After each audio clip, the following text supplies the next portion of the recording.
So we are back, and I don't know why, but this is gone.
Really, sorry for that.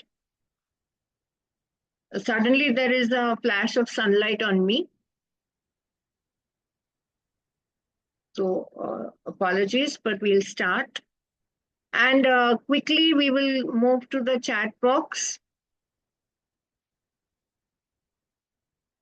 We'll move into the chat box very, very quickly.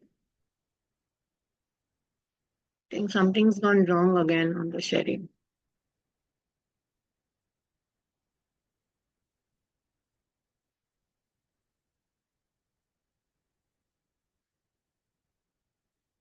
Now it is proper. Yes, I can see it. Now it is a bit clear. But I think the setting sun has taken space all over me. Okay. Nonetheless, look at the question.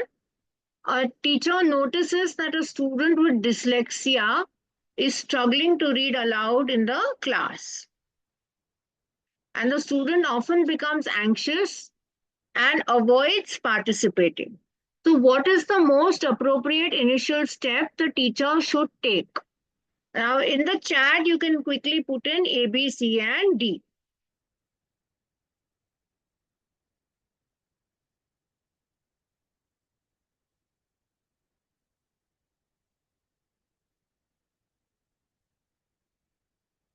What is the most appropriate initial step the teacher should take?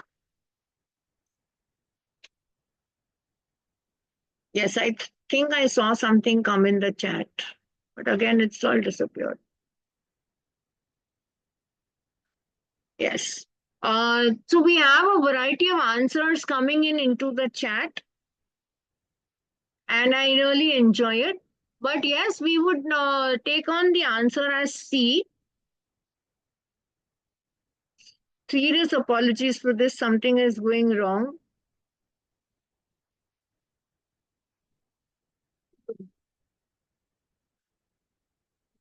The sun is really taking over the screen. You will need to excuse me for that. 1 minute. I will reshare and try and make it smoother.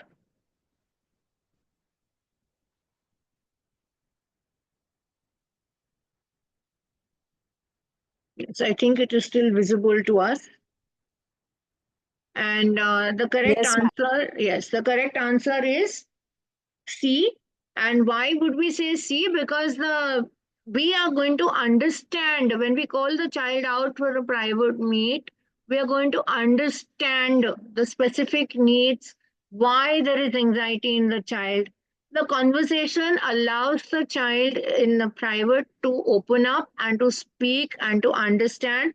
It gives the teacher and student an opportunity to be with each other, and the teacher will then understand the needs of the child and will help in collaborative problem solving. Therefore, the teacher and the student should be together.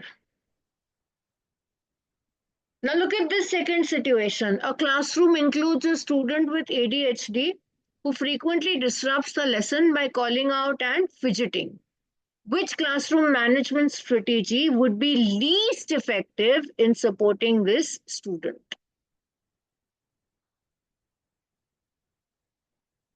And the strategies that we can see implementing a system of positive reinforcement of desired behaviors, ignoring the disruptive behaviors in hopes they will eventually stop, providing the student with a designated quiet space where they can take short breaks, and collaborating with the student's parents and support staff to develop an individualized instruction.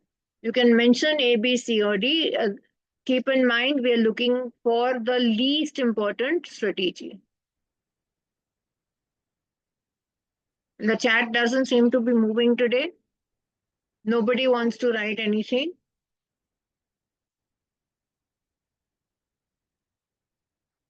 Okay. I'm done. So yes, I can now see it move. Slowly, it is moving. Yes. And the correct answer this time round is the least important when you ignore disruptive behavior, that it will ultimately stop. Because ignoring the behavior will escalate it by, and the child will further disrupt the class.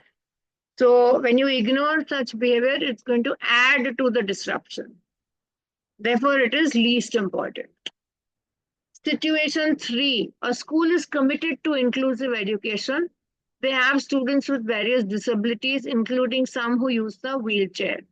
What is the most important factor to consider when planning a school field trip? Again, choose the location that is known to be accessible, ensuring all students wear the same uniform to promote a sense of unity, prioritizing educational value over accessibility when selecting the destination, and dividing the students into smaller groups based on their abilities. What would you do?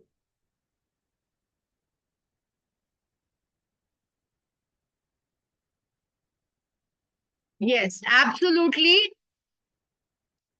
You are giving me multiple answers today. And here I do see, I think it was Zainab ma'am who came up with the answer, and so did Suraya ma'am. I think Suraya ma'am came up with the answer quick this time. Congratulations. Choosing a location that would be accessible to people with all disabilities. If you remember the picture we saw at the beginning of today's session on equity, accessibility, equality, and ultimately equity and liberation, you would realize that when you make a place accessible to all, it's going to be good. Okay, somebody's hand is raised. Please use the chat box. I cannot switch screens here. But please use the chat box if your hand is raised. I don't know if my own hand was raised, but somebody's hand is raised. Yes. Okay. Nonetheless, uh, let's move to the next question. A teacher is preparing a lesson on fractions for the class that includes a student with visual impairment. What is the most effective way to adopt or adapt the lesson to be more inclusive?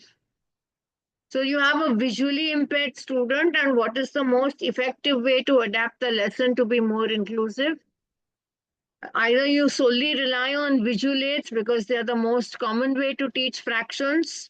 Okay, Surya ma'am has already come up with the answer. Very good, Surya ma'am. Provide tactile materials like fractions, circles, or blocks that the student can manipulate. Congratulations. Yes, I can now see the chat moving. Very good. Congratulations. Like I told you earlier, also, a visually impaired student would need verbal support. You would need to orally describe what you have visually shown. Similarly, you would need to give that child a little thing like a braille script or something that he can feel, touch, and understand. So, for a visually impaired student, you cannot solely rely on visual aids. The last situation that I have is a parent of a child with autism spectrum disorder, ASD, is concerned that their child is not being fully included in classroom activities. So, what is the best approach for the teacher to take? Assure the parent that the child is welcome in the classroom and that inclusion is always the goal. Actively listen to the parents' concern and work collaboratively to develop the child strategies to develop the child's participation.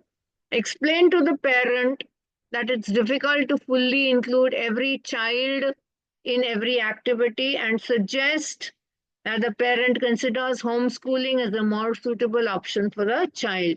And this time round, I can see all answers moving towards the correct answer. Very, very good. B is the correct answer. So when we talk about B, it is open communication and collaboration, which is very important and very essential for successful inclusion.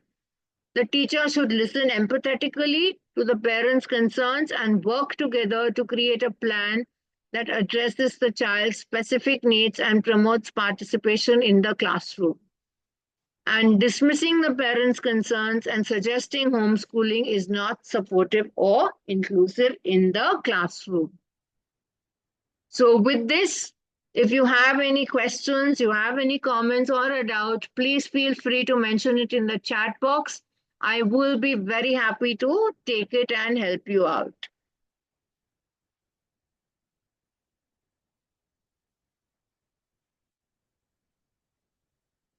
Yes, the sun is very bright on me, and therefore it is giving you a mixture of backdrops. But if you have any comment, please do share. I would love to hear from you if you in the chat box, of course. And if there's anything else you need, any more inputs you need on inclusive education, do let me know.